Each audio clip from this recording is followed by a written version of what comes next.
Okay, so I'm going to do another example. Again, I'm going from standard form. How do I know it's standard? Because the x and the y are on the same side of the equal sign. Okay, that's called standard form. And I want to change this to slope intercept form, y equals mx plus b, so that I can graph it, do whatever. There's just different uses for it. It's important that we know how to do that though. So it's just a two-step equation. Again, I want to get this y by itself. How do I do that? I have two things to get rid of, the 5x and the 2. Hopefully we know to get rid of the 5x first. We save this best friend or this very close number for the end. So to get rid of the 5x, then I would add negative 5x because you always add the opposite. It's gone. But then I need to add that negative 5x on the right side of the equal sign because we have to keep it balanced. Now I know I cannot add a 6 and a negative 5x because they're not both x terms.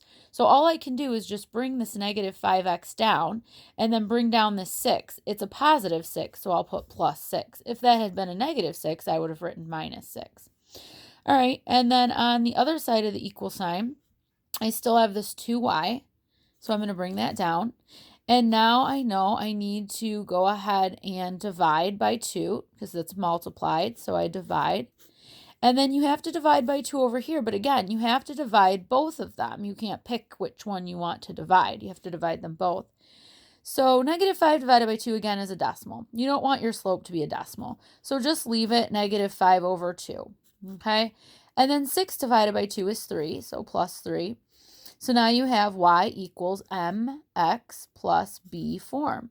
You can graph it or do other different things. We'll talk about it at a later time. But that is just another example of how to go from the standard form of a linear equation to the slope intercept or y equals mx plus b form of a linear equation.